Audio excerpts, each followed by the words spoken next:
Lalu sehabis kerja, kontrakku sudah habis, aku menjalankan bisnis gitu.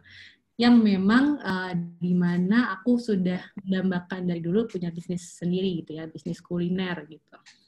Karena aku suka masak, suka makan, jadi aku membuat bisnis dari passionku sendiri gitu. Tercetusnya bisnis ini sebenarnya lucu. Aku mulai dari bulan Desember gitu, semenjak aku udah resign kerja, aku sering nih awalnya happy banget masak-masak di rumah gitu ya. Terus kayak kenapa nggak aku dari hobiku ini I make something gitu, bisnis yang aku nggak, yang bahagia, yang nggak ngeluh gitu. Dulu tuh aku sempat kerja berpikir kayak, oh oke, kayaknya aku nih kerja udah pengalaman setahun gitu ya di agency, and aku kan PR consultant dan punya banyak, alhamdulillah pengalaman banyak gitu di berbagai industri gitu ya. Handling various clients gitu, dari mulai dari FMCG, mulai dari electronics gitu, dan banyak gitu. Dan sepertinya aku cocoknya pengen usaha sendiri, sudah ada pengalaman kerja selama setahun gitu. Terus, and then aku di bulan Desember itu setelah resign, aku melakukan research and development di rumah sendiri gitu. Mulai masak-masak. Waktu itu lagi keranjingan, sering banget aku di rumah tuh GoFood makanan gitu ya. GoFood gaming, selalu tiap hari tuh kalau meeting sibuk selama aku kerja setahun juga kan nggak ada waktu gitu ya untuk keluar, dan COVID and then this pandemic gitu, aku selalu online makanan tuh order makanan tuh via online, either GoFood atau GrabFood gitu.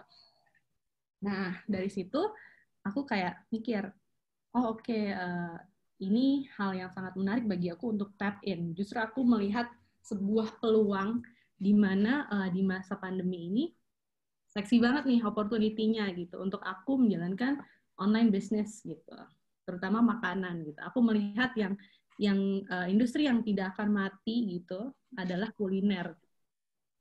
Nah, lalu aku terinspirasi dari aku menciptakan menuku adalah nasi sate gitu ya. Sate tuh makanan salah satu favoritku. Tapi yang dari dulu aku tuh mikir, di Indonesia ini sate tuh kayaknya dari abad dari tahun lalu. Aku tahun 70-an gitu deh. Aku sempat cari-cari gitu ya awal. Itu kan asli, sate itu asli produk makanan Nusantara dari Jawa gitu. Nah, dan dari dulu tuh kayaknya nggak ada dikembangin gitu. Bumbunya cuma hanya bumbu kacang gitu. Aku gemes gitu kayak, oke, ini ada lagi sate model baru namanya taichan gitu. Taichan tersendiri itu juga lucu. Karena kalau kalian pernah cari atau tahu historinya, aku pernah baca gitu ya, taichan ini terbuat juga gara-gara ketidaksengajaan gitu. Gara-gara ada orang Jepang yang suka makan sate, tapi dia request, nggak suka nih pakai bumbu kacang gitu. Makanya hanya sambelnya aja dengan gaya mereka kan, kalau Jepang kan yakitori segala macam, satenya kan simple, bumbunya nggak ada bumbu kacang gitu ya, very light, mereka sukanya yang asin-asin aja gitu. Lalu aku berpikir, oh selama ini udah berabad-abad sate hanya bumbu kacang gitu, dan baru-baru ini taichan tuh kayak baru mulai dari tahun 2017 gitu ada resep baru taichan gitu. Nah, aku berinovasi untuk pengen nih bikin rasa baru sate dan bikin sesuatu yang revolusioner. Jadi dulu aku sempat, pelajaran favorit aku di IPMI Budana adalah entrepreneurship and innovation gitu. Wah, keren. Dosennya adalah Pak Ong dan Pak Hasnul. Yeah. Gitu. I remember. Di situ aku ingat, pada saat aku memulai bisnis, aku benar-benar berpikir kayak, oke, aku ingat blue and red ocean strategies gitu. Nah, aku kan orangnya lumayan kompetitif. Aku nggak mau punya saingan gitu loh. Jadi aku pengen membuat sesuatu tuh yang baru, yang doesn't exist before di market gitu. Jadi aku ciptakan resep baru, kreasiku untuk memperkenalkan nih kalau sate gaya baru. Jadi aku nggak punya kompetitor. It will be easier for me untuk enter the market menurutku gitu ya. Karena nggak punya kompetitor. Jadi menurut aku bisnis yang bagus adalah bisnis yang inovatif banget dan nggak punya kompetitor lainnya. Gitu. Ini lumayan lama prosesnya, Bu, untuk menemukan resep ini, dan aku R&D selama aku bekerja sambil kerja ya di rumah gitu, sambil kayak menemukan resep ini dan segala macam. Itu lumayan, butuh waktu 2-3 bulan. Gitu.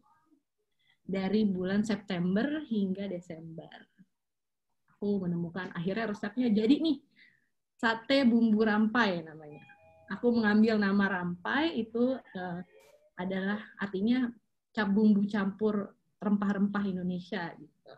Dan aku cinta banget dengan Indonesia, dengan segala kekayaan rempah Nusantara kita tuh menurut aku mesti banget dikembangin gitu. Jadi terciptalah sate bumbu rampai ini. Dan aku memulai bisnis ini online dulu gitu. Berencana pengennya sih, siapa tahu ada yang nonton nih yang mau jadi investor aku.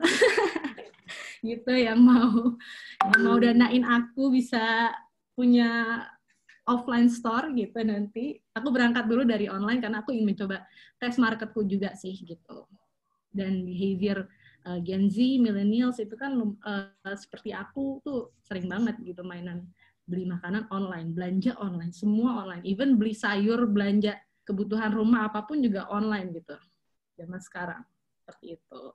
Jadi aku jualannya online dulu. Gitu. Lalu habis history kita kemana lagi nih, Bu? Mungkin the process gitu? Iya, the process gimana sih sampai jadi? Ya. Aku 2-3 bulan setelah aku menemukan sebuah resep sate bumbu rampai ini dan dengan sambal rempah, dan aku menyajikan sateku dengan nasi gitu ya, di mana orang-orang biasanya kan makan sate dengan lontong gitu. Nasiku nasi yang berasa-rasa seperti nasi gurih mentega, nasi gurih daun jeruk gitu. Yang ini juga aku nanya dulu nih ke teman-teman terdekat gitu. Seperti ada sahabatku Rizkia Sastra ada di sini juga gitu. Terus Awal, Jasmine gitu ya, nyobain juga awal-awal kayak beli pertama kali aku jualan di GoFood, mereka duluan, pelanggan duluanku nih gitu. Aku kirim, gimana rasanya, kurang apa gitu. Aku market research segala macam, dan ke saudara-saudaraku juga, ke keluarga juga, alhamdulillah juga mendukung gitu. Setelah itu aku berplanning lebih lanjut lagi gitu ya. Dalam brand aku sekarang, aku menjalankan campaign namanya Hingga Tetes Terakhir. Agar kebayang, ini mungkin aku bisa share screen ya untuk lihat Instagramku. Sebentar. Ya.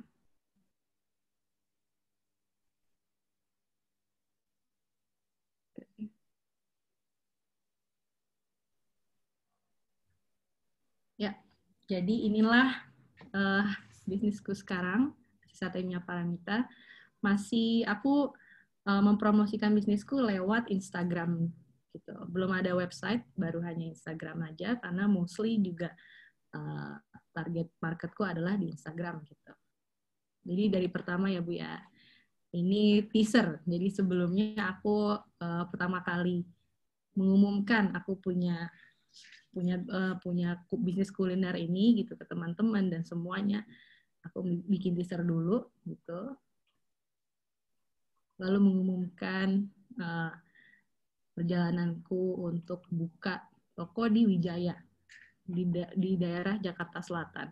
Sebelumnya aku berjualan di daerah Cirende gitu ya, tapi ternyata sales aku jelek gitu karena sangat ngaruh banget lokasi untuk bisnis F&B gitu. Dan aku berpikir kenapa di Wijaya? Wijaya itu adalah daerah yang menurut aku seksi banget karena ada perkantoran di sini kayak SCB, Tendean, Tebet, semua lokasinya bagus banget, dan behavior orang-orang aku udah searching juga online gitu sebelumnya, aku riset, kebanyakan beli makanan juga online gitu. Dibanding sebelumnya aku sempat buka di Cirende selama sebulan dulu gitu ya, di daerah Ciputat, Tangerang Selatan, di situ kan jarang ada perkantoran dan memang behavior orang-orangnya juga belum sering pesan makanan online gitu. Jadi planning aku sangat amat matang gitu ya untuk bisnis ini. Aku berpikir kayak ini aku harus bener-bener nganggep bisnis aku ini sebagai anak aku sendiri gitu istilahnya. Jadi aku planning marketing ya, strategi and everything gitu. Aku juga learning dari kemarin kantor aku PR consultant gitu ya. Aku kan mostly di sana kerjanya adalah branding brand-brand besar gitu ya. Nah, ini konsep. Jadi yang terpenting untuk menjalankan bisnis makanan itu sebenarnya ada 3 kuncinya gitu. Yang pertama pasti word of mouth marketingnya, karena kan orang-orang kayak, wah enak banget itu makanannya. Udah pasti yang paling crucial itu adalah word of mouth untuk makanan gitu. Dan yang kedua adalah social media gitu. Kita harus mengadakan terus promosi, lalu punya konten yang menarik, nggak cuma jualan terus, tapi yang engaging gitu. Ini ada contoh aku mau kasih, jadi aku sekarang lagi ada ongoing program, ada campaign namanya Hingga Tetes Terakhir. Jadi ini untuk menggambarkan kecintaan para customerku dan untuk semuanya yang menggambarkan sambal aku ini enak banget gitu, dan kalian harus coba, namanya Hingga Tetes Terakhir. Ini aku juga lagi ada bikin challenge yang bisa nanti aku kasih makanan gratis gitu ya, sedang berjalan untuk kalian bikin versi kalian gitu untuk Hingga Tetes Terakhir ini mengkreasikan gimana sih sambal aku ini gitu. Lalu ada juga marketing strategi yang aku lakukan adalah giveaway, karena mostly makanan tuh aku lihat trennya adalah giveaway itu paling ngaruh gitu. Bisa dilihat di sini kalau aku ngadain giveaway, likersnya gede banget gitu, dan komennya dan engagementnya oke banget gitu untuk makanan gitu. Aku jadi mengadakan giveaway yang khusus untuk yang benar-benar targeting gitu, untuk anak agency, karena aku dulu bekerja di kantor agency gitu ya. Jadi aku nargetin ke teman-teman terdekat aku dulu. Jadi aku benar-benar utilize aset aku, kayak oke, aku punya networking kemana aja gitu. Aku pernah usaha di IO gitu ya, mamaku, dan aku juga kerja di agency. Jadi aku mengutilize aset itu dulu, ikut ayo teman-teman dulu sebarin, baru nanti the rest will follow gitu. Ini Instagram aku iklanin juga segala macam, dan banyak ternyata yang ikutan gitu untuk giveaway ini. Dan kaget sih aku juga akan hasilnya gitu ya. Ternyata berhasil gitu untuk giveaway. Salah satu program yang paling berhasil adalah giveaway yang aku lakukan. Kalau menggunakannya kayak kurang. Lalu ada lagi nih contohnya giveaway anak IO juga. Nih aku juga ngeditnya baru sendiri banget di rumah. Semuanya melakukannya sendiri gitu. Ini aku bikin konten yang menarik, dan menurutku di sosial media juga harus punya value dan style konsep gitu ya. Kalau kita zaman sekarang kita ngomongnya kayak presetnya, frame-nya tuh harus sama gitu. Ambience-nya di Instagram ini aku tuh kayak mau bikin warna yang hijau, lalu elegan tapi tetap humble gitu konsep aku. Gitu. Bisa dilihat nih kan dari pose-posan aku, sekaligus ya fotonya harus menarik, itu juga yang paling penting kalau misalkan makanan ya, karena penting banget visually appealing gitu. Kalau aku pun berkaca dengan diriku sendiri gitu. Kalau aku pilih makanan, pasti aku nyari foto makanannya yang kayak, wah kayaknya enak banget nih, wah yang proper nih. Aku bener-bener asetku adalah di foto gitu dari awal. Ini campaign-nya. Nih beberapa contoh. Ya giveaway juga banyak banget tuh likersnya gitu. Sangat amat sejauh ini paling marketing plan aku yang paling berhasil adalah giveaway gitu. Lalu apalagi ya, sudah menjalankan bisnis ini 2,5 bulan, dan ternyata nggak begitu gampang ya mencari customer baru gitu, apalagi di dunia yang digital, serba digital ini. Dan aku istilahnya nggak ketemu, aku nggak punya offline store, jadi aku benar-benar harus menyuarakan dan mempromosikan segala macamnya tuh di internet gitu, lewat social media terutama. Nah, beberapa juga aku yang terpenting aku berpikir kan untuk kalau di internet apalagi yang mesti aku lakuin, udah promosi, aku punya konten yang bagus segala macam. Nah, yang paling penting juga itu review gitu, review dari orang-orang. Sekarang aku juga on program ngirimin makanan ke food blogger gitu, beberapa food blogger udah yang ternama gitu ya, terus lalu influencer ke teman-teman aku, ke artis-artis mungkin aku DM-in yang aku nggak kenal aja, even aku DM-in semuanya gitu. Nggak apa-apa, coba aja dulu, blast aja semuanya. Yang penting nanti hasilnya ya kalau gagal juga nggak apa-apa, aku juga udah usaha dan aku seneng gitu. Dan lumayan ini aku juga ada konten kirim-kirim ke berbagai teman-teman aku gitu ya. Ini penting banget juga karena viewersnya sangat banyak untuk review-review orang. Ini ternyata orang-orang behaviornya suka banget ngeliatin review gitu. Aku bikin namanya surat cinta kawan nyonya gitu. Mau beda dari yang lain, kayak orang-orang mostly kan kata mereka, oke, review orang, review ini itu. Aku mau bikin yang lebih manis dan lebih valuable, dan orang-orang yang aku berpikir kayak, ih kontennya lucu banget nih. Aku suka kalau lihat Instagram yang menarik, kontennya beda dari yang lain tuh aku suka gitu. Ini honest review semua. Ini ada beberapa yang aku kirimin gitu, teman-teman terdekatku dan artis-artis yang aku DM, karena ngaruh banget gitu ya. Apalagi kita harus cari influencer juga yang sesuai dengan market kita, karena aku nyarinya yang udah pasti foodies, dia suka makanan dan dia sering ngepost makanan gitu. Yang sudah aku kirimkan gitu. Sebentar. Oh. Lalu apa lagi ya? Mau gantian dulu ke Biondi atau gimana? Go ahead aja. Jadi saya makin lapar ngelihat makanannya Anissa nih. Aku juga pakai untuk korporat gitu, Bu. Aku Oke. Selesain aja dulu. Selesaikan dulu aja, Nisa. Baru gantian. Oke. Iya. Lalu sebentar. Ini aku udah kali ya share screen-nya. Bisa juga di-follow teman-teman, nasihatnya Nyonya Paramita, berarti banget. Asik. Asik. Dan pesan untuk buka puasa nanti gitu. Ada di GoFood dan GrabFood dahulu. Terus nanti zaman sekarang tuh kita juga harus aware ya, Bu ya, marketing makanan. Kita harus setiap hari nyari zaman sekarang tuh lagi apa sih, heboh apa sih. Nah, sekarang aku juga lagi daftar di Shopee Food gitu. Aku menggunakan semua platform yang ada gitu istilahnya di sini gitu, di Indonesia gitu. Ada My Brand, ada banyak banget startup company juga yang sekarang bikin online food gitu, kayak GoFood gitu. So, Nisa, sorry. Ini ada dari Mas Anggi nih, our handsome guy moderator. Maaf telat. Minta ditulis your IG di sini. Nanti, boleh ya? Iya. Boleh. Ini mungkin aku udah stop screen share ya.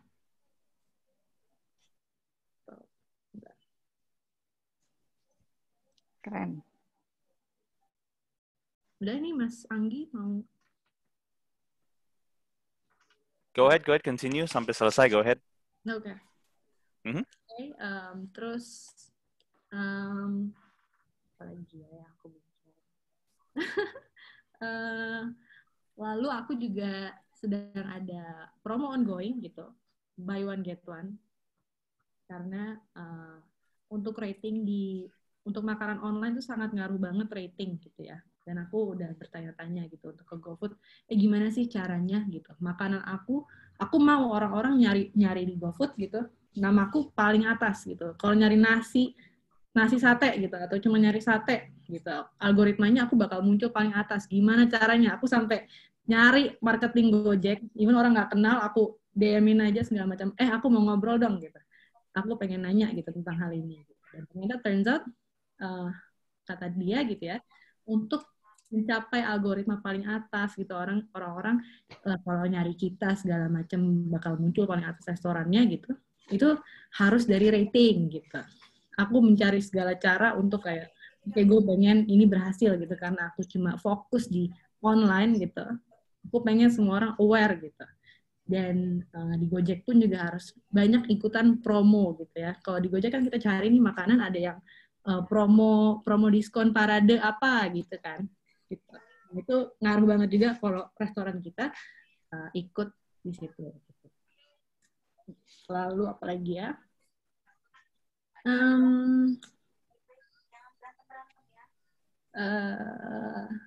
Untuk sosial media kali ya aku mau ngomong lagi. Untuk terutama orang-orang yang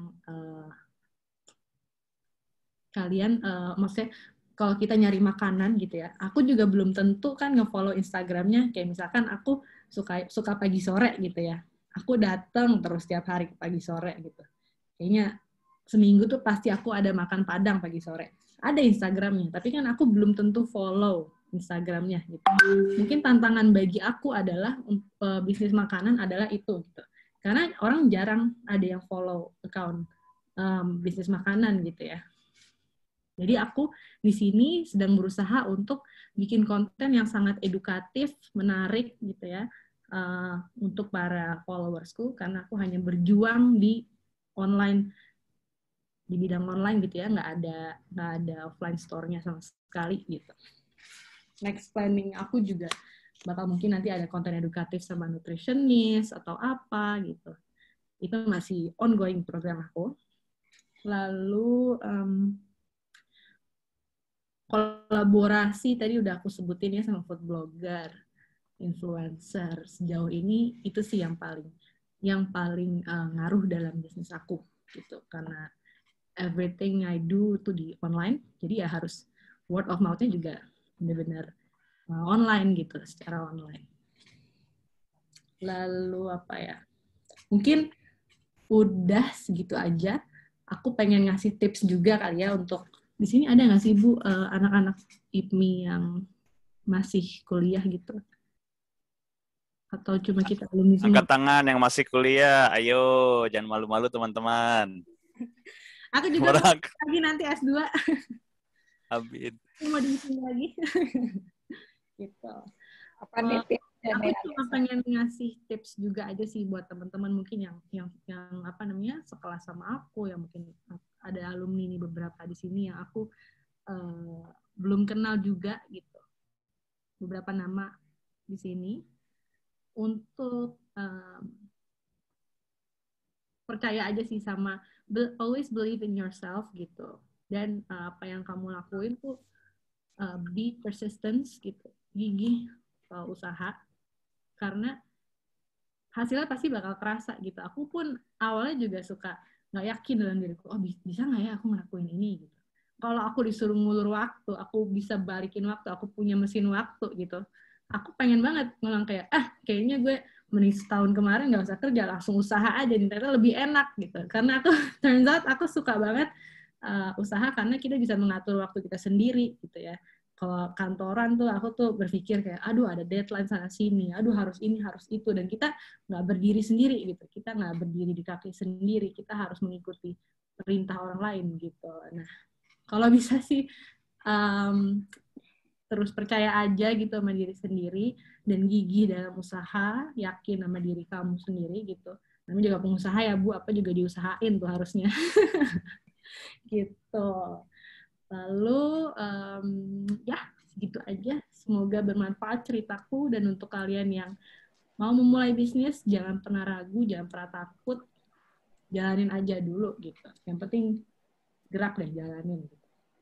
Karena kalau kamu udah jalanin gitu, banyak kok peluang-peluang dan hal baru yang kamu temuin yang bakal lebih membuka cakrawalamu gitu. Kayak kamu bisa banget ternyata aku bisa ya menjalani bisnis sendiri, nggak usah ada rasa takut gitu sih. Sudah kurang lebih itu Bu. Barangkali mau gantian sama Biondi atau gimana? Keren. Gak Q&A dulu tuh. Ini mau Kakak Anggi, moderator, mau di hold dulu pertanyaan untuk Anissa. atau Boleh, langsung boleh. tanya di sini? Kita hold dulu kali ya, teman-teman. Ya. Keep those questions coming. Thank you so much untuk teman-teman yang bertanya. And thank you so much, Kak Anissa, untuk awesome presentation-nya. We look forward to asking you a lot more questions. Udah beberapa yang udah pengen tahu nih di chat box-nya. So, without further ado, teman-teman stay here juga. Nanti of course at the very end kita akan ada group foto. Next up is we have from Mas Bion. Benar kan ya panggilannya ya Mas Bion ya? Biondi. Bon. Biondi. Thank Oh, you Bon. so much. Bon. Bon katanya. Api kami, Bon. Oh, sedap. Okay. Floor is yours. Go ahead. Silakan. Oke. Selamat ngabuburit semuanya. All the people in the room. Jadi, first of all, I want to thank semua yang udah buat this seminar. I feel so honored to be able to speak in front of you guys. Dan di sini mungkin, as written on the brochure, I want to discuss more about my businesses. Jadi, I want to highlight sekarang ada 2 bisnis yang lagi dijalanin sekarang itu, dan mungkin kita I'll start off with the first one, since this is my the first actual business I've been working on for like 1.5 years yang udah jalan. Dan yang kedua ada startup startup business namanya Supirin. Tapi nanti bakal dijelasin di akhir session. Tapi sedikit, Supirin is about crowdsourcing platform for you to order instant driver with one click away. Jadi mungkin flow-nya is kind of similar to Gojek dan Grab. Cuman bedanya nggak ada mobilnya, cuman ada supir doang datang. Jadi you're basically ordering an instant driver with one click away. Nah, di sini ada juga, ini company consisting of 3 CMO, CFO, and CEOs. Dan the actual founder ada di sini juga, Adika namanya, dan Erlangga. Jadi yang pencetus pertama kali di idea itu Mas Adika di sini, and then afterwards we collaborated, we decided to team up. Terus sekarang lagi still in progress. Oke, kalau dari for my first business, kayak yang sekarang I'm focusing on itu sekarang it's a production house, dan sekarang ya I'm at one of my studios sekarang.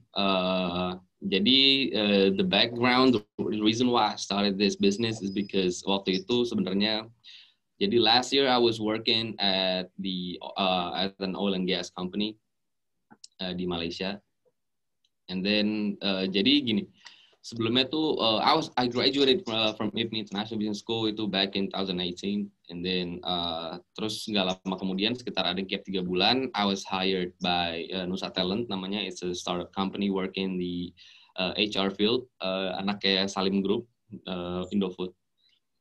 Nah, setelah 6 bulan I was hired sama oil and gas company. Jadi I had to fly over to Kuala Lumpur ke Malaysia, and then going back and forth ke Aceh karena dealingnya di Aceh. And then afterwards I felt like this is not kind of type of work I'm actually looking for.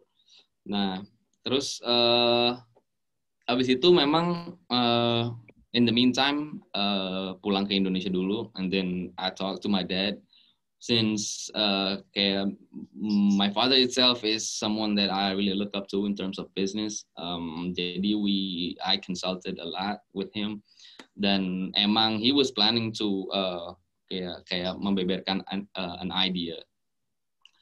Jadi so waktu itu adalah I was thinking kayak sekarang banyak banget kayak creative business dan digital.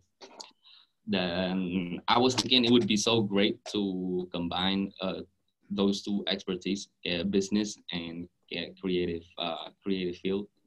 Jadi gini, I decided to bikin production house yang end to end. Jadi we specialize in live stream production company service package, kayak misalkan to make an online event, terus kayak misalkan bikin corporate anniversary, kayak bikin online event lah pokoknya. Tapi we provide everything from end to end, so it's all in service. Nah, apalagi ya? Itu jadi I pick a partner sama one of my, jadi anaknya dari temennya bokap, dari temennya papa gitu. Jadi di awal we made an agreement. He becomes the investor, and I have to like gimana caranya mengulik within apa namanya yang ditentukan, waktu ditentukan, I have to return the initial investment gitu. And then so it went on, alhamdulillahnya everything went so well. Tapi jadi sekarang we have 10 employees. Semua ada 7 technical employees dan ada 3 di business team. Me myself, I'm the co-founder and the CMO. Jadi all this time kayak I've been taking care of pretty much everything since ini menurut what I think it's still kayak small medium company. Jadi I'm taking care of kayak every process. Mungkin sebenarnya I'm CEO too, kayak chief everything officer. Karena kayak from side to side, from kayak atas ke bawah, kanan ke kiri masih banyak ngurusin, karena dari 10 ini masih lebih banyak employee yang teknis, kayak misalkan editor, program director, terus cameraman, kayak technical director, terus kayak and so on. What else? Let me see, tadi ada bikin flow. Oke, sekarang kemarin itu gini, ada sedikit yang lucu, ada yang sedikit yang unik dari the way I went through the process of doing this business. Itu karena mungkin kemarin pandemi kan. Jadi gini, pandemi itu these tough times kayak impacted people and many businesses. Kayak many businesses have to shut down due to kayak sales breakdown, kayak banyak lah factor. Cuman I was thinking kayak my company, kayak my business itu provide service, bukan we're not selling products yang ada COGS-nya, nggak ada cost of goods sold-nya. Jadi I was thinking maybe even these are just the tough times, kayak I'm still supposed to be able to survive, karena kayak ya udah gitu, setiap service yang saya jual, yang dijual itu nggak ada production cost-nya. Jadi I was thinking, jadi kemarin itu initially kita mau lebih fokus ke bikin television commercial, terus kayak lebih bikin ke misalkan ke music video. Kemarin kita waktu itu bikinin iklannya mobil 88, Astra, and so on, lumayan banyak. Tapi it's not enough since semenjak pandemi itu emang demand untuk kayak video production it's kind of declining, kayak nggak sebanyak, not as many as how it was before the pandemic happened. Nah, jadi di sini I want to point out how I actually utilized my existing asset and equipment.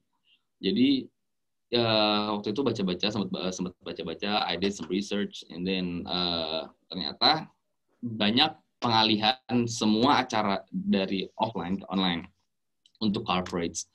Nah, jadi waktu itu banyak dibilang katanya, misalkan ada yang tadinya bikin kayak corporate anniversary, tadi yang bikin offline jadi online, di stream ke YouTube. Nah, at that time when I was not doing that thing, I was thinking gimana caranya I had to flip this into my opportunity. Since the equipment is kind of similar, semua yang dibutuhin kayak the assets are kinda the same basically. Cuman it's only about kayak training my employees into being able to do the live stream production. So di 2 bulan awal di pandemi, I decided to kayak ya udah kita ngumpul, ini banyak opportunity, banyak lahan basah, dan banyak banget kebutuhan dalam live stream production, banyak yang mau bikin online event, jadi please ayo kita belajar bareng-bareng, kayak yuk jadi gini, and then afterwards kita malah lebih banyak kerjain di situ karena the demand was rising. So and then afterwards kayak mungkin 2 months afterwards, the result was kind of shocking. I was caught off guard karena the demand was like so overwhelming. Kadang malah kita nggak cukup. I had to decline some. I have to reject some projects gitu karena terlalu too many. Dan from that thing I can conclude that kayak thankfully kayak makan this pandemic kayak impacted me in a good way untuk itu kayak, tapi thank God I decided to flip it over. Kalau enggak mungkin if we weren't go sideways untuk to focus on live stream production, mungkin I might have declared bankruptcy karena terlalu gede fixed cost bulanannya gitu. Jadi it's about kayak mungkin yang I wanna emphasize itu kayak misalkan you can utilize your own, apalagi kalau makan service business ya, misalkan yang bukan jual produk, jadi kayak misalkan service gitu, misalkan kayak punya equipment, just like what I did, just like in my case though, bisa, if you can utilize your current equipment and asset into new type of service, I think you can possibly create your extra revenue streams without having to add more expense gitu. Jadi kayak makan sebenarnya yang if I listed down all the equipment and assets that I have, terus yaudah ada camera, ada system, ada lighting. Nah, from these things, I can come up with this service, another type of service, and another type of service again. Terus jadi banyak gitu. Jadi it's about flipping the opportunity. Mungkin I'm not that good at speaking, and this is my first time, so I've been preparing to say something, but like I kind of freeze in front of y'all right now karena it's my first time. It's hard, yo, kayak misal untuk apa to speak properly in front of the camera, like in front of a lot of people. Tapi that's my point. And then marketing. I want to point out some few things about my marketing activity and promotional activity. Since jadi mungkin the flow in my business it's not similar with other kind of business yang mungkin target directly at the end to the end customer. Mungkin kayak bisnisnya Nisa tadi sate gitu, dia mungkin mau penetrate market yang emang semua orang butuh makan gitu, tapi I don't think everyone needs video production and live stream production. Jadi kayak to me the activity has to be super careful, dan tapi yang enak adalah gini, mungkin untuk we're talking about kayak misalkan we're talking about charging 20 up to 40 million for one project to my client. Then it's surely not a simple thing to come straight to the deal. Nah, tapi to me yang paling I've tried kayak digital marketing kayak through Facebook ads, Instagram ads, kayak, and then sebelumnya juga pernah outsource dari digital marketing agency, tapi not too effective. Jadi I took a class on digital marketing. Jadi kayak I did my own stuff. Terus setelah itu I realized that kayak misalkan ternyata semakin gede value, the bigger the value of a transaction that happens in a business, the stronger the word of mouth is.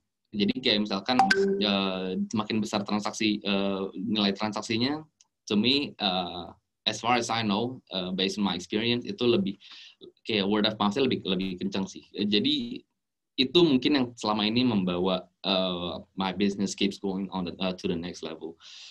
Karena I always kayak maintain the service, kayak di semuanya pokoknya the service package, kayak makan pokoknya I always have my perceived value bigger than the price.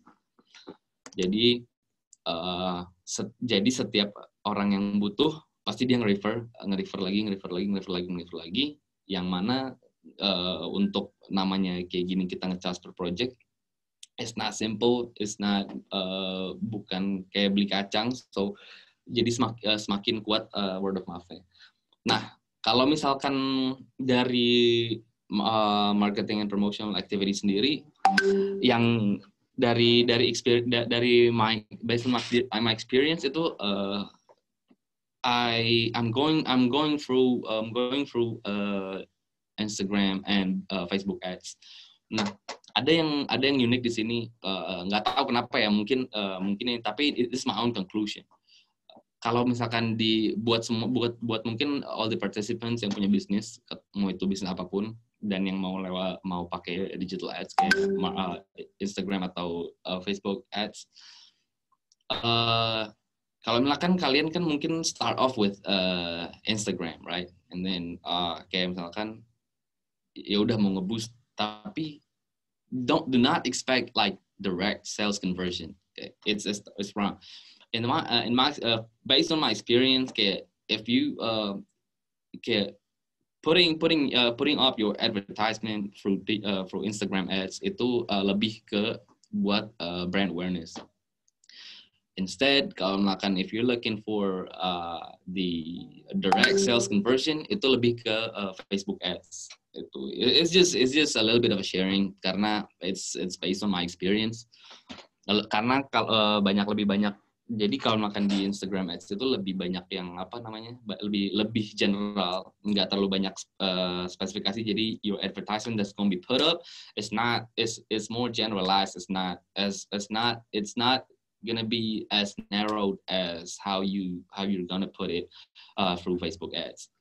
Meanwhile, Facebook offers a lot of varieties and specific targets from dari age, from the where they live, the category, who they're talking to, a lot of factors. Jadi itu. Tapi on top of that, back again, I told you in my business, it's so funny that the biggest factor is the word of mouth, karena kayak misalkan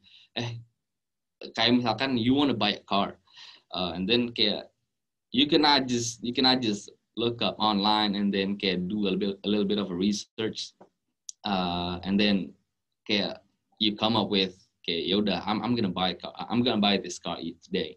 Tapi instead you want to do a deeper research, dan referral itu getting a recommendation from someone you really trust is super powerful. Okay, and then satu lagi, one of the most important key elements in my business, in my production house, itu the CRM, the after sales. I always keep it tight. I will stay tight in the CRM, the customer relationship management, karena gimana caranya gini.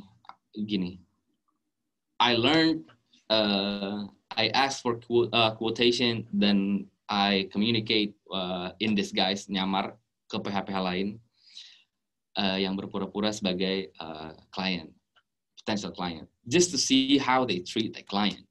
Nah, I want to make this as my selling point from my production house. Jadi yang what I know from most of the production house, they always stop the service at the point where the event is wrapped up. Afterwards, no more contact, no more after sales. That's it. It's done right there. Now, I wanna make my own unique selling point by providing them the free behind the scene.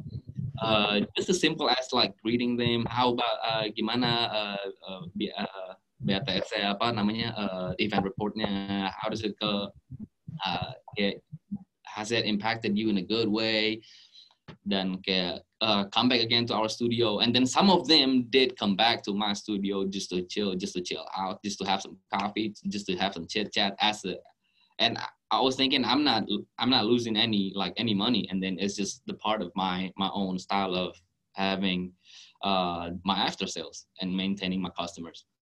And in fact, the result is kayak banyak banget yang leads to like a lot of leads to another deal, another client, referral, kayak all that stuff. Jadi I think my most important key elements in my business itu dari CRM-nya, and then dari the word of mouth karena marketing activities, and then keeping it tight with my clients. Jadi treating clients like a friend. Okay. Afterwards, I think mungkin that's all ya. Jadi I wanna share something dulu di sini. Jadi this is the production house. So yeah, we have handled and worked with many reputable clients and corporates kayak UOB, Kementerian BUMN, kayak Hi-Fi.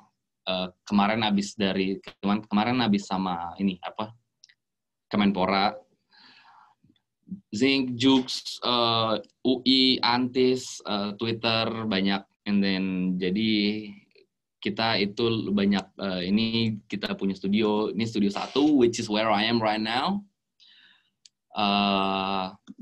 Ini ada green screen studio, jadi kita production house yang emang end to end, kita punya studio juga. Jadi and then ini studio 2, the main studio of the real set where kayak banyak talk show is arranged. Di sini juga yang ada rutin sama kita itu Kementerian BUMN sama UOB itu we have a contract. Jadi mereka bikin selalu online event dan konten sama kita, sama PH saya. Nah, mungkin a little bit of a highlights. Ini ada beberapa contoh lagi ya mungkin. Ini kemarin Tokopedia sama Lotus Archie. Ini ada kurang lebih ini. Jadi mereka klien bisa request syuting di tempat mereka sendiri atau di studio kita. Nah, terus ada UOB. Ini belum semua sempat ke upload. Nah, ini ada FEUI. Terus ini pakai green screen kayak gitu mungkin kelihatannya. Jadi it's all about the creative industry, creative world, kayak working around. Nah ini juga live selling dari Lotus Archie. Ya kurang lebih seperti itulah. Oke,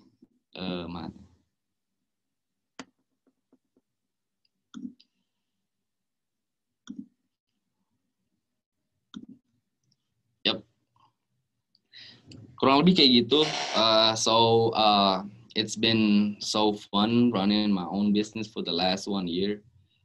And tapi honestly, sometimes kayak misalkan one of the important things in doing business itu juga kayak I was told by my mom kayak jangan lupa sedekah dan kayak jangan pernah pelit sama orang. Jadi I want to spill something that my fixed cost, my monthly fixed cost is super big. Karena I decided to include the daily meal for my employees untuk tinggal juga, and then dan beberapa coverage gitu. Jadi karena starting kayak I always think my employees are one of my most important assets. Jadi I have to like treat them as best as I can.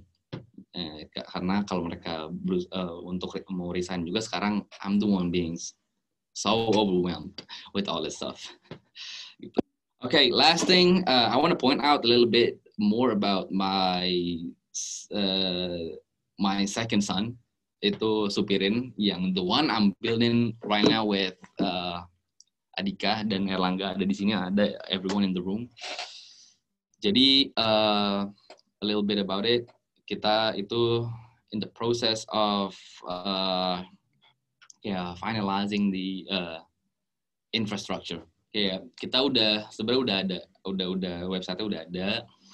Cuman jadi kita mau the way we wanna make it kayak from the way we want the app to be and look like, itu mungkin masih agak jauh karena untuk crowdsource supir sebanyak itu mungkin butuh waktu, apalagi untuk terjadi suatu transaksi we have to balance out between the supply side and the demand side.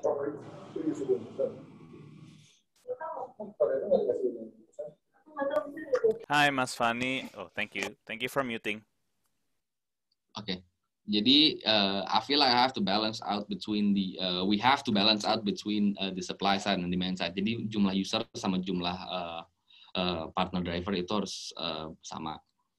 Jadi, mungkin it still takes time, tapi for now, we decide untuk merambah ke ini dulu ya, ke B2B business.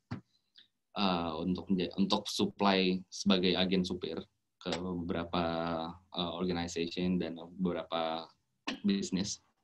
Jadi I think that's the starting point where we are right now. Cuman back again, kalau misalkan Supirin ini punya long journey, way long journey ahead, yang mana kita udah desain it untuk sebagai sebuah reliable app, mobile app yang bisa provide get you an instant driver anytime you want with one click away. So kalau misalkan untuk di Supirin ini, we're still open we're still open to any kind of funding. Kalau misalkan dari My Production House itu namanya Rekamin Streamingin. Tadi lupa mention banget, my bad. Jadi namanya itu adalah Rekamin Streamingin, oke. Jadi tapi it's not open for external investor, so it's a private funding. Tapi kalau makan Supirin, the way it is designed to be is gonna be like way bigger and has a lot more things that we need to run. Jadi we're kind of open to any kind of investment for the initial stage to start from the ground up. Jadi I think that's all. So wish me luck. And Supirin juga itu udah ini ya, maksudnya it's actually ready to run karena kita udah punya websitenya, tinggal ditempel sama desainnya. Jadi si websitenya udah ada.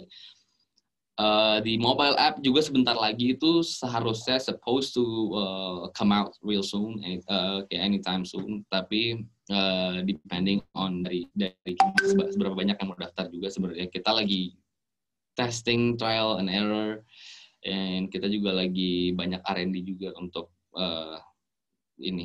bisnisnya. Apakah kita mulai dari web based dulu? Mungkin kita rencana untuk mulai dari web based dulu kalau di mobile app belum matang anytime soon. So that's it, I think, and I think Anissa and I are both open to any kind of questions if y'all want to ask me atau Anissa anything. So I'm done talking. Thank you so much for the opportunity. Really happy I feel so honored to be able to speak like in front of you and like in front of Budana, my great mentors back in the days. I'm so glad to be able to to talk. Proud of you, Biondi. I recall when you came to me the first time, proposed your GFP with the co-point. Yeah.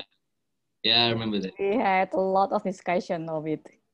Yeah, I remember. Interesting. Good days. Yes, I'm proud of you. I'm proud of Biondi and Anissa. Thank you. So, I leave it to Kakak Anggi. Thank you Kakak Dana. Oh, kalau acara BBA kita kakak-kakak berarti ya. Okay, thank you Kakak Dana. So basically, thank you so much, Bro Bion, Kak Anissa. Kudos to you, Bro Bion, of honestly opening up and saying this is your first time speaking up.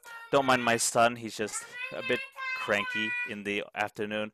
So we look forward to hearing more from you, Mas Bion. The more you do this, the more you get used to it, and we'd like to hear more about your business as well, and also Kak Anissa too. All right, so into the question side, we still have until 5 o'clock, and then after that we'll have Kak Kosmas ya, kita panggilnya ya. Kak Kosmas juga to introduce a little bit for 5 minutes of FBN later after the Q&A. So let's get to it. I believe I'm sorry I joined a bit late. So if there is a question before I join, please feel free to answer it here. I'll just read out the first one that I have from the chat box. Is first for Kak Anissa. From Kak Kosmas. Apa sih strategi penamaan brandnya gitu, and hari jam operasional kapasitas produksinya per hari itu kayak gimana gitu. So very technical, go ahead silakan. Oke, strategi penamaan brand ya mungkin digital branding strategi kali ya gitu, yang udah common di mana-mana gitu. Aku sih honestly belajar dari pekerjaan kemarin di bidang agency gitu ya, Simply Branding 2021 kali ya namanya, untuk selama COVID pandemic gini gitu. Hari jam operasional, aku buka setiap hari dari jam 10 sampai jam 10 malam gitu ya. Tapi sekarang lagi mencoba untuk buka sampai sahur, jadi 24 hour. Dan aku baru punya 2 karyawan gitu, yang which is tukang masak aja sama yang admin gitu. Tadinya awalnya aku selama sebulan ini semua sendiri, dari mulai administrasi, dari marketing gitu, dari masak segala macam gitu. Dan aku alhamdulillah selama sebulan ini berjalan udah ada revenue gitu ya untuk gaji karyawan gitu. Dan kapasitas produksi per hari aku sebenarnya banyak gitu, bisa sampai 200 porsi ya. Tapi kan lagi-lagi ini kan via Gojek dan GoFood dan GrabFood, Shopee Food gitu ya. Kita nggak bisa tahu kapan. Kadang-kadang tiba-tiba ada nih yang dari Gojek ada yang pesen, oh ada 100 pesanan gitu. Tiba-tiba ada juga yang wah mau pesen 500 porsi untuk hari ini gitu, tapi by WA gitu. Kapasitas sih mostly ditentukan oleh aku sendiri, sebenarnya 200 gitu, 200 porsi. Tapi kadang-kadang ada order yang melebihi itu juga aku sanggup gitu. Kalau misalkan pesanan banyak, memang aku sistemnya ada pre-order juga gitu. Tapi via WA. Kalau Gojek sih, ya paling banyak mesin juga kayaknya cuma 100 porsi bisanya ya gitu. Karena aku ada paket nongkrong bareng, paket yang ada sama nasi, satenya segala macam itu ada maksimalnya gitu ya. Bisanya sampai 100 porsi aja gitu. Apakah sudah menjawab Pak Kosmas strategi penamaan brandnya? Aku sendiri bingung kalau ditanya, karena ya aku baca-baca aja sih gitu dari beberapa buku, dari internet gitu. Dan ya digital branding strategi online food and beverage biasa aja sih strategiku sebenarnya gitu. Mungkin tapi yang bikin impactful adalah engagement-nya dan kayaan akan kontennya gitu. Konten yang informatif dan yang mau dilihat sama anak muda sekarang tuh aku benar-benar sangat memikirkan hal itu gitu. Boleh saya tambahkan, Kak Anggi, Kak Anissa, terima kasih ya. Pertama maaf saya dari generasi yang berbeda, jadi izinkan saya belajar sama Anda yang muda ini. Terus terang saya agak kaget dengan penamaan yang rada panjang tadi apa? Sate apa? Digital branding strategy. Bukan. Nyonya Paramita. Sate Nyonya Paramita. Nah, maksud saya nama yang panjang ini apakah strateginya begitu ya?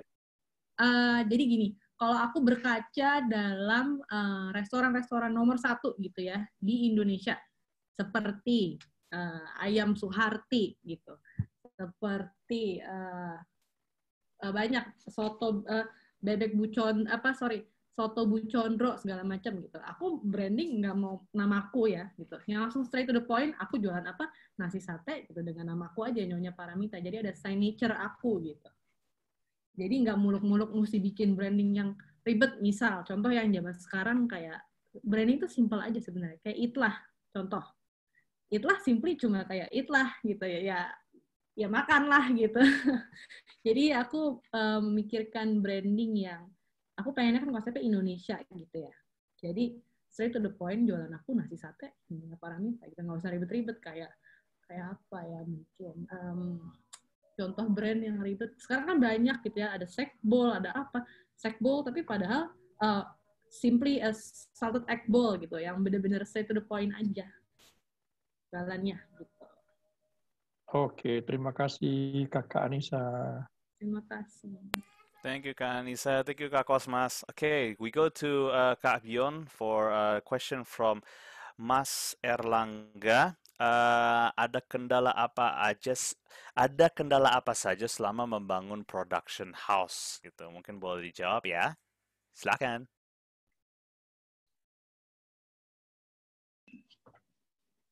Thank you for the question. Mungkin kendalanya kalau selama membangun sih dari awal itu mungkin nggak ada ya. Cuma along the way, as time went by, kayak banyak lah gitu loh. Jadi sebenarnya yang obstacle paling pertama adalah gini loh. It's been kind of deg-degan buat saya going with having to take care like this business.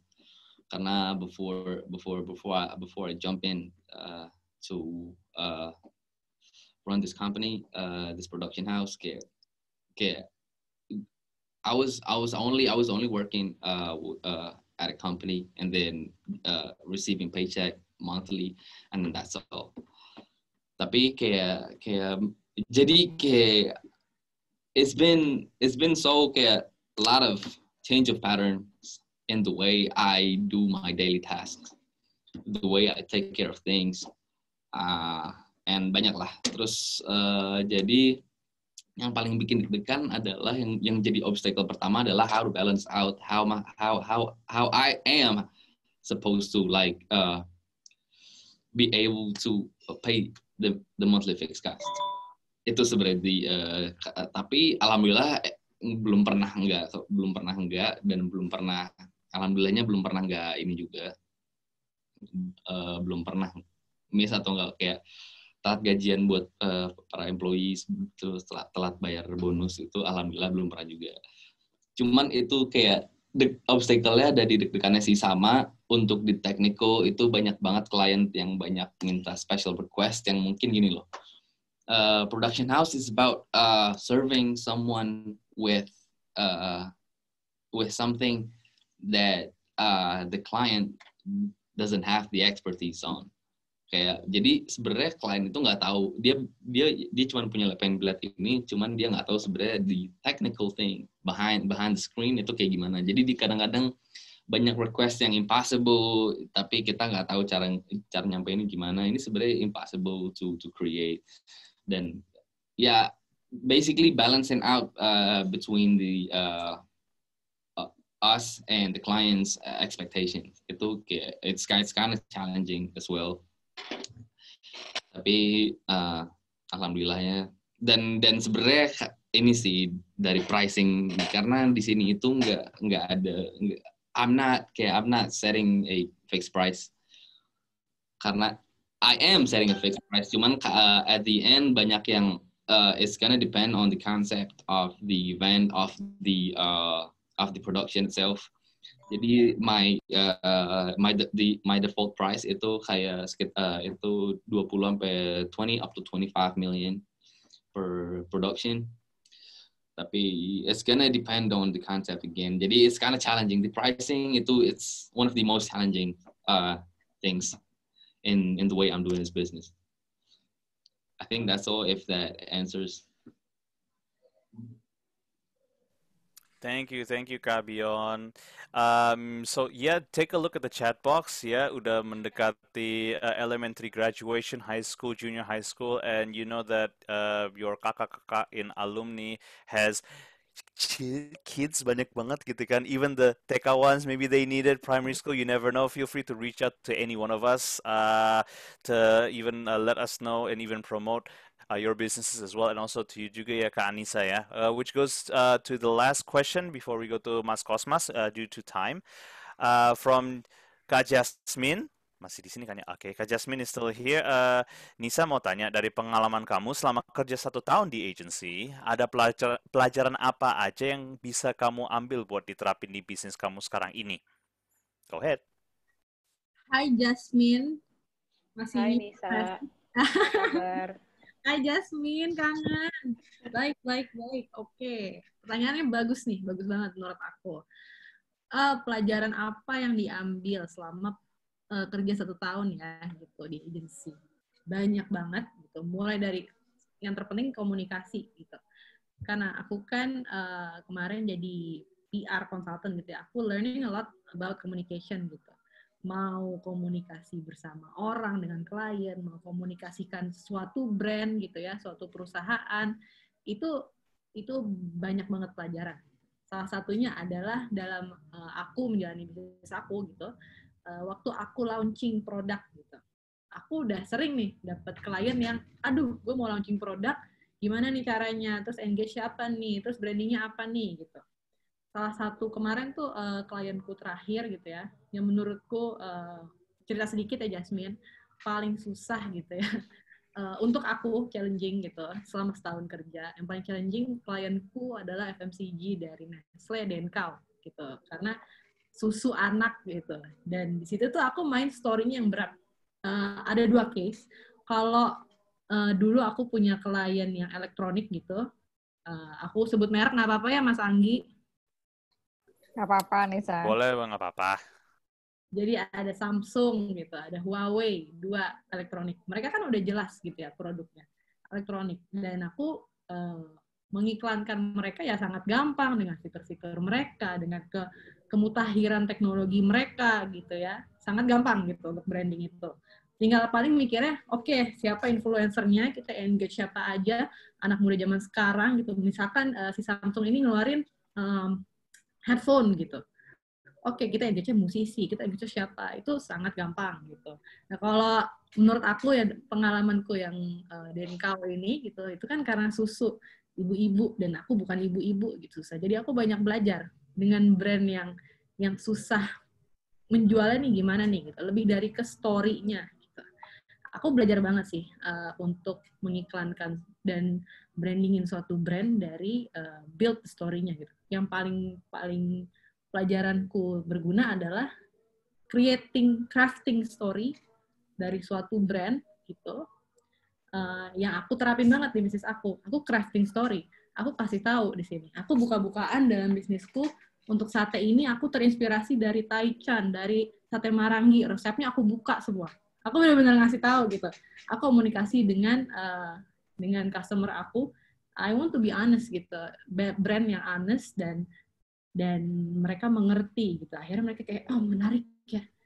Kreasi sate bumbu rampai ini dari Marangi dan Taichan, gimana nih rasanya? Jadi mereka kan bertanya-tanya atau gimana gitu. Itu penting gitu. Satu, communication gitu, within brand maupun kamu pun sendiri melatih kamu juga dealing with clients gitu. Dulu sama digital marketing juga, aku juga sempat megang sosmed ya, Jasmine. Kamu kan tahu ya. Kalau aku gadang gitu, terus ngurusnya sosmed ini, aduh ntar revisi ke klien, ini captionnya ini ya Bu, ini ya Bu, visualnya gini ya Bu, yang menarik sekarang begini, konsepnya gini gitu. Itu jadi aku terapin dalam bisnis aku untuk kayak gimana nih ya bikin konten yang menarik gitu. Oke, gue jualan sate, bedanya gue sama tukang sate lainnya apa gitu. Gue punya nama, gue punya signature yang gue bukan sekedar sate Taichan pinggir jalan, oke, sate ayam pinggir jalan gerobak yang nggak ada brand gitu, unbranded gitu. Nah, aku kan build brand ini gitu. Jadi harus banyak komunikasi itu aku kepake banget dari pengalaman aku kemarin kerja di agency. Sama engaging orang-orang yang berpengaruh dalam bisnis aku gitu. Contohnya kayak reviewer makanan gitu. Dulu kan aku juga di agency selalu tektokan dengan klien dan talents yang pengen aku kerjasama gitu. Kayak contohnya aku sekarang lagi sering banget tektokan sama orang-orang Zomato gitu ya, reviewer makanan, Traveloka Eats, Jakarta Food Bank, semua oke, aku DM-in, tektokan segala macam kayak gitu. Itu juga melatih aku banget karena kemarin aku sering melakukan hal-hal yang similar seperti itu. Begitu, Jasmine. Oke, sudah jelas dan dijawab? Yes, thank you for the answer and the insight. Jasmine. Dari aku cukup itu aja. Mungkin bisa terusin ke pertanyaan lain. Thank you for the answer once again, Nisa. Terima kasih, Jasmine. Thank you, Kak Jasmine. Thank you, Kak Anissa. Okay, unfortunately, we don't have time for any more questions, but if you have any questions, feel free to direct them directly to Kak Bion and Kak Anissa. So, in the interest of time, kita akan extend sedikit ya, Kak Dana ya, maybe by 10 minutes before we go to ending. But we'd like to give the floor to Kak Kosmas. Feel free to share the 5 minutes of FBN untuk teman-teman di sini for us to know more about you and FBN-nya sendiri. The floor is yours. Terima kasih, Kak Anggi. Please allow me to speak in bahasa. Boleh. Can do. Terima kasih. Jadi saya lebih aman ya untuk belajar kembali bahasa Indonesia dari Kak Anissa tadi. Commitment to speak in bahasa katanya ya. Baik. Ya, waktunya berapa menit, Bang Anggi? Kita kasih 5 menit ya. 5 menit ya. Oke, kalau gitu saya tidak ingin berpanjang lebar. Sepertinya saya siapkan PowerPoint, mungkin singkat saya share screen ya. Can do. Oke. Mana dia?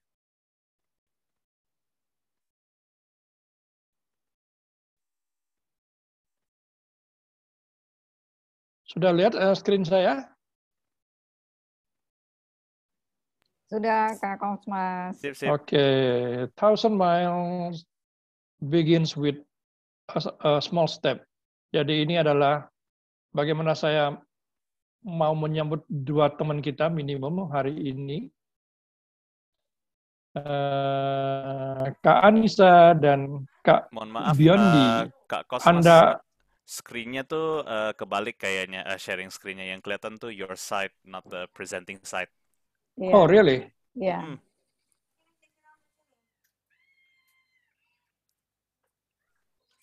Masih belum ya? It's okay with me. It's okay with me also. Okay. You can start from the beginning again, nggak apa-apa. Nggak ada masalah ya? Okay. Yep. Oke, jadi yang saya ingin sampaikan selamat kepada 2 teman muda kita. Anda adalah bagian dari 64 juta MSMI, UMKM, ya. Ini data dari Kementerian Koperasi tahun 2018, dan Anda adalah cikal bakal menuju family business. Apa itu family business? Menurut apa yang kami kumpulkan dari mitra kami, BFF, Business Families Foundation, itu adalah suatu commercial organization. Saya nggak mau membahas ini panjang lebar, tapi yang intinya adalah bahwa ini dari data yang berasal dari Kementerian Koperasi, hampir semua, 99,99% bisnis di Indonesia itu adalah bisnis keluarga. Pengecualiannya adalah BUMN, BUMD, dan koperasi. Ya, tergantung besar kecilnya. Pada hari ini Anda mulai dari yang paling bawah, is okay, no problem. Tapi ingatlah bahwa bisnis keluarga itu mempunyai populasi 99% jumlah tenaga kerja yang bisa ditampung ya dari negara Indonesia ini. Employment-nya 97%, tapi populasinya dibandingkan total itu 99,99%. Nah, belum lagi kita lihat GDP, 90% dan seterusnya. Ekspornya yang masih lemah tentu saja karena usaha kecil, namanya juga usaha kecil. Ya. Yang berikutnya saya mau katakan bahwa kalau biasanya kita berbicara mengenai founder versus next gen, Anda berdua ini adalah next gen yang jadi founder. Ini luar biasa. Apa yang menjadi luar biasa? Kalau founder itu semangatnya adalah start from scratch. Tentu semuanya dari nol kan, seperti Anda juga. Tetapi Anda ini orang-orang berpendidikan. Succeed from first generation dari yang namanya learn from classroom. Jadi ini kombinasi antara orang yang start from scratch, tetapi juga orang yang sudah melewati pendidikan. Tentu saja orang-orang yang memulai itu adalah orang yang work hard every day. Saya yakin ya, Anissa tadi sudah bercerita, ya kan, Kak Biodi juga demikian. Beda dengan orang-orang muda yang bekerja sebagai karyawan, dia akan melihat, saya hari ini masuk jam berapa sampai jam berapa, seminggu maksimum berapa jam kerja. Gitu ya. Nah, orang yang jadi founder biasanya instinktif dan sebagainya. Ini nggak penting, tapi yang saya mau sampaikan di bagian bawah, bahwa orang yang memulai bisnis itu umumnya high commitment. Ya, tadi saya mendengar satu kata kunci dari Anissa, persistent. Mungkin masih ingat ya, Anissa. Di samping itu biasanya, ini kan bisnis saya, jadi cenderung informal. Cenderung lack of discipline. Hanya kita-kita aja, ya kan? Duitnya nggak kemana-mana kok, hanya saya aja gitu kan. Tetapi on the other hand, saya yakin Anda sudah memulai trust. Bagaimana mendeliver produk atau jasa yang highly committed dalam hal quality, cost, delivery, dan services. Ya. Dan ini adalah bagaimana Anda, siapapun juga, winning new customer through QCDS tadi. Ya. Nah, pada prakteknya nggak semudah itu. Ada dikotomi atau kadang-kadang kita berhadapan dengan perasaan emosional atau rasional dalam delivery ini. Berikutnya, nah ini yang menarik. Tadi Kak Anissa, kalau nggak salah saya catat, mencari investor ya. Betul? Ya, betul Pak. Oke, nah inilah barriers to growth. Ini data dari Indonesia, dari sebuah survei, dari APF, Canada. Mungkin ada bagian dari Kak Anggi yang punya urusan. Financial. 70% barrier itu mengaku masalahnya ada di financial. Tentu saja ada isu-isu lain, marketing, sampai lain-lainnya. Ini juga nggak penting. Yang menarik yang sebelah kanan ini, karena waktu kita sangat terbatas, 60% of people who start businesses are between the ages of 40 and 60. Jadi Anda berdua ini pengecualian. Karena dalam hitungan saya, angkatan 2000 berapa? 14-15, itu sekarang umurnya sekitar 25, betul ya, Anissa? Aku 24. Oke, jauh lebih muda dari itu. Yang saya mau katakan dari data ini, 60% bisnis itu mulai pada umur 40 dan sampai dengan 60. Saya beruntung, setelah bekerja hampir 30 tahun, saya memulai bisnis sendiri pada usia 50 tahun. Dan itu pun karena saya pensiun dini. Kalau enggak, saya enggak pernah mulai bisnis. Umumnya orang berpendidikan, silakan. Ya, kalau universe has its own timing gitu. Oh ya, apapun juga ya. Habis aku kerja setahun gitu. Oke, ya. Tapi yang dari awal ini saya mau katakan setelah saya mengalami sendiri, bahwa pada akhirnya setiap orang yang bekerja itu akan pensiun. Ingat ya teman-teman yang bekerja, ya akan pensiun. Dan ketika pensiun, ya kita tetap mempunyai kebutuhan biaya hidup kan. Nah itu bagaimana caranya? Mau nggak mau, orang akan bekerja lagi dengan cara apapun juga. Dan barangkali pada saat itulah orang berpikir untuk kenapa nggak dari dulu ya saya memulai usaha sendiri. Begitu Kak Dana? Betul banget. Jadi yang saya mau katakan hari ini adalah beruntunglah Kak Anissa dan Kak Biondi, Anda sudah mengambil keputusan awal sejak pada usia dini melakukan bisnis sendiri. Ini luar biasa yang ingin saya sampaikan. Berikutnya, number one reason why businesses fail is there's no market need. Dan saya senang Anda tadi sudah melakukan R&D, mencari di mana ada market, luar biasa.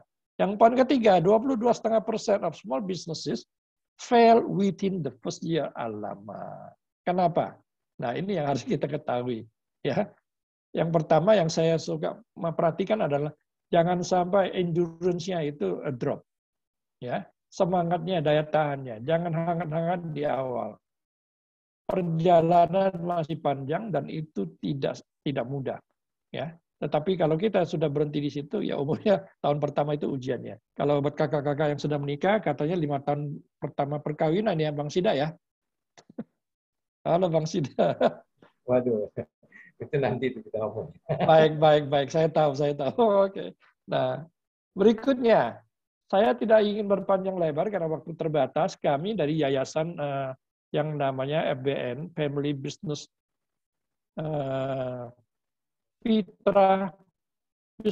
Yayasan Fitra Bisnis Keluarga Nusantara.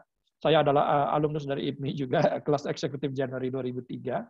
Hanya ingin memperkenalkan bahwa ada yayasan sosial yang bertujuan untuk menggalang tempat sharing komunikasi dari teman-teman yang pelaku bisnis. Tidak berarti harus bisnis yang besar, juga bisnis UMKM untuk saling berbagi pengetahuan dan saling mencari solusi jika ada kendala. Jadi itulah kenapa kami hadir dan dihadirkan oleh Kak Dana pada kesempatan sore ini. Ya, sekali lagi saya nggak mau berpanjang lebar, sepintas saja bahwa di dalam bisnis itu umumnya akan terjadi pembagian peluang konflik, ya, terutama setelah berkeluarga atau berteman, succession planning dan sebagainya. Disitulah perlunya leadership dan corporate governance untuk membuat bisnis kita ini bisa sustain, bisa berkelanjutan, untuk tetap pelakunya harmonis, keluarga maupun teman-temannya, memberikan kesejahteraan dan lain-lain. Ya. Nah, kenapa bisnis itu penting dimanapun juga, apakah milik keluarga atau bukan, itu kontribusinya lapangan kerja. Tadi Anissa sudah merekrut berapa orang? 2 ya tadi ya? Benar, 2 Pak, baru 2. Oke. Dan Dan berapa saya Biondi, yakin staffnya semakin Biondi? berkembang, tadi 12 ya? 10. 10. Ya, Anda pada usia muda itu sudah berdua ini sudah merekrut 12 orang, luar biasa. Anda ini kontributor. Makin berkembang bisnis Anda, saya percaya Anda semakin membutuhkan orang, ya kan? Dan bukan cuma merekrut orang, tetapi Anda juga menyumbang pajak, ya betul ya? Yup. Oke, ya. Selanjutnya, ini biasanya bisnis keluarga itu cenderung tidak bertahan lama, ya. Di bawah dikatakan 66-75% itu kolaps selama pendirinya masih hidup. 95% itu nggak survive sampai ke generasi ketiga. Jadi bisa dibayangkan sedikit sekali yang bisa bertahan. Nah, karena itulah yayasan kami hadir untuk memperkenalkan yang namanya corporate governance, supaya kendala-kendala yang tadi kita sebutkan di sini bisa diantisipasi sejak awal. Caranya bagaimana? Kami bukan datang untuk memberikan jadi juru selamat. Kami bukan orang pintar untuk ngajarin. Kami membangunkan komunitas untuk kita saling berbagi pengetahuan. Dan karena itulah kami memperkenalkan teori 3 lingkaran ini, nggak akan saya perpanjang, tetapi di sini ada 7 interest group. Karena di mana Anda berada, Anda mempunyai kepentingan yang berbeda. Anda sebagai investor, owner, tentu berbeda concern, aspirasinya dengan orang yang bekerja. Pasti beda lagi dengan orang yang menjadi keluarga pemiliknya. Apa itu? Nanti kalau ada waktu kita bahas lebih detail. Selanjutnya, nah ini Yayasan FBN, saya skip. Ini para pendirinya, mungkin beberapa nama Anda kenal. Kalau nggak lihat jelas, nanti saya bagikan bahan ini. Nah, visi misi kami, promote good corporate governance, strengthen university seperti IPMI, lalu create community group untuk saling berbagi pengetahuan. Nah, ini beberapa mitra kami dengan IFC Bank Dunia, dengan IPMI, dengan Universitas Katolik Parahyangan, dengan pihak luar negeri, dengan Yayasan Psikologi Unggulan Indonesia, dan sebagainya. Nah, ini adalah mata kuliah bisnis keluarga yang kami ampu di Parahyangan. Saat ini sudah 6 semester. Ini adalah salah satu public seminar yang kami lakukan sebelum pandemi, 30 April 2019, selama pandemi kemarin. Kami juga hadir 4 kali, dan bersama Ikatan Alumni, mudah-mudahan dalam waktu dekat setelah Lebaran kami akan muncul, tampil bersama melalui webinar untuk teman-teman, supaya kita bisa berbagi informasi dan pengalaman bagaimana corporate governance di bisnis keluarga. Saya kira itu mungkin lebih dari 5 menit. Terima kasih Kak Anggi, saya kembalikan ke Anda. Terima kasih Thank you Kak Kak Kosmas. Kosmas. Thank you so much. So teman-teman di sini, remember kalau misalnya if you have your own business as well, FBN is here there to provide insight, support, and collaboration. If you wish to if you wish to know more, silakan untuk kontak langsung ke Kak Kosmas ya. Oke, teman-teman, that we come to the end of our show. Before we have our group photo, jangan lupa untuk isi bagi yang belum untuk isi feedback form kita nih, putting it in the chat box right now. And before we end, mungkin just the last closing statements from Kak Anissa sama Kak Bion, boleh ya? Yeah. Teman-teman di sini untuk running business kayak gitu, we'd like to hear your last kata-kata mutiara, diamond words, no, kata-kata mutiara, oke lah gitu. Go ahead, silakan. Diamond words. Duluan apa aku duluan? Nisa. No. Diamond aku punyanya kalung sama gelang. Diamond words untuk yang lagi mau jalanin usaha atau pengen baru kepikiran mau usaha ataupun kerja pun juga bisa gitu ya. Menurut aku, be persistent and have faith in yourself gitu. Itu aja sih dari aku. Gigih aja dalam berusaha. Harus itu kuncinya, gigih dan kerja keras. Jangan pernah ragu sama diri sendiri, percaya sama diri sendiri. Karena kebanyakannya milenial sekarang tuh takut gitu, nggak percaya sama diri sendiri, apalagi bisnis yang nggak ada partner gitu. Kayak aku kan sendirian gitu. Kayaknya pengen bisnis tuh cari partner. Sebenarnya kalau kalian percaya sama diri sendiri dan tahu value yang kalian punya dalam diri kalian sendiri gitu. Misalkan kayak passion kalian apa, kalian bisa asah lebih dan lakukan yang kalian mau, raih mimpimu setinggi mungkin aja sih gitu. But be persistent, jangan gampang nyerah. Gitu. Good. Go ahead, Kak Bion. Okay, for anyone who feels like starting your own business, and I just want to say, as soon as you feel you fall down, pick yourself back up, because business is tough. If you only want convenience, go find a rich father and do nothing, because working is also hard. And one last thing, working as a professional might get you rich, but remember, having your own business is what's gonna take you as a crazy rich one day. But back again, be persistent and stay on the right path and just keep fighting for your business. It's your own son, it's your own daughter. Just think about it as it is. That's all from me. Awesome. Thank you so much. Thank you. Oke, yuk teman-teman, kita foto bareng, yuk kita nyalain video. Oke, before we end our session, thank you so much untuk teman-teman yang ikut hadir hari ini sambil kita tunggu siap-siap ya. Thank you so much ya Biondi, Anissa, Kak Kosma for your sharing. I'm so glad. We're proud of you. So I recall waktu itu saya jadi defendernya Anissa. Yes, betul. 2019 ya. Ya, tesis. Ya. Oke, ready? Take a picture, Andi? Oke. Ini masih bisa, ada lagi yang mungkin mau nyalain video? Alright, if there isn't, kita nyalain video. Kita foto ya, with its control and print screen. I see it, it's right there. Alright, silakan pose whatever you like. Boleh dengan jari, 3, 2, 1. Oke, tahan. Check quality. Alright, let's try again ya.